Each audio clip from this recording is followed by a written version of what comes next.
Bonjour à tous, je m'appelle Hilda et je suis conseillère funéraire. Noël approche et lorsqu'on est aidant, lorsqu'on est proche d'une personne qui est en deuil, on a tout le temps peur de manquer de délicatesse, on marche un petit peu sur des œufs et quand vient le temps de faire des cadeaux, la question se pose encore plus. Il faut faire le bon cadeau.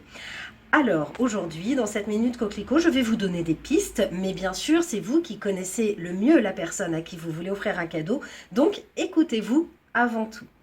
Parmi les premières pistes, je vous proposerais plutôt d'opter vers quelque chose qui amène de la chaleur, aussi bien physiquement que moralement.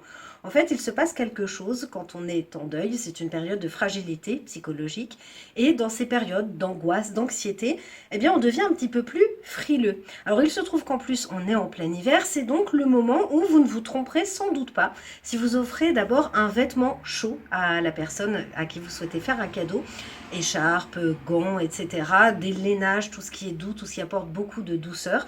N'hésitez pas non plus à offrir des choses en couleur parce que ça remonte toujours un petit peu le moral. La chaleur, eh bien, c'est aussi le plaisir et le plaisir gustatif. Donc, si la personne à qui vous souhaitez offrir un cadeau aime bien, je ne sais pas, les gourmandises, le chocolat, des thés ou des cafés, essayez de trouver quelque chose qui sorte un petit peu de l'ordinaire et qui va lui amener à la fois de la surprise et du réconfort. En ce moment, cette personne donc se sent fragile, se sent un petit peu seule et n'a pas forcément envie d'avoir beaucoup d'interactions sociales. C'est donc une personne qui va peut-être beaucoup rester chez elle. C'est pour ça que des cadeaux qui visent l'intérieur de la maison sont aussi les bienvenus. Là, je pense par exemple à de la décoration bien sûr, mais aussi de la chaleur avec des bougies. La flamme de la bougie amène de la lumière, de l'apaisement. Vous pouvez choisir évidemment des bougies colorées, des bougies sculptées, pourquoi pas, des bougies parfumées, de l'encens, etc. Mais aussi, vous pouvez miser sur tout ce qui va l'aider, entre guillemets, à se vider un petit peu la tête de toutes ses pensées, de toutes ses obsessions, de tout ce qui revient, en fait, avec le deuil, en lui offrant des choses qui vont amener une part de rêve et qui vont stimuler sa créativité. Dans la part de rêve, eh bien, c'est un petit dérivé en fait des bougies. Il existe aujourd'hui aussi des éclairages d'intérieur ou d'extérieur très colorés avec des motifs mouvants.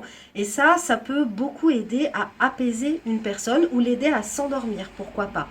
Quant à la créativité, eh bien, on pense évidemment à tout ce qui est très minutieux parce que tout ce qui est très minutieux va amener de la concentration et la concentration coupe tout ce qui est pensée négative, pensée qui tourne en rond, etc.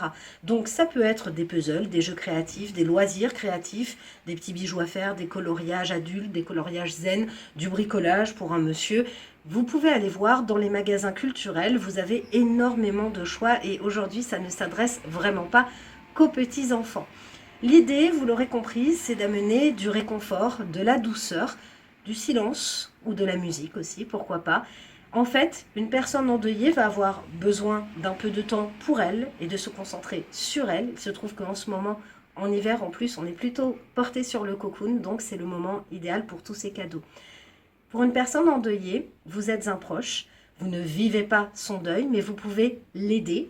L'aider, c'est être présent, sans s'imposer, mais que cette personne sache toujours voilà, qu'elle peut compter sur vous. Ce genre de cadeau, ça peut être un petit clin d'œil au quotidien. Vous restez à notre écoute. Vous pouvez commenter bien sûr cette vidéo sous la publication. Et puis restez avec nous puisqu'il y aura bientôt une prochaine Minute Coquelicot.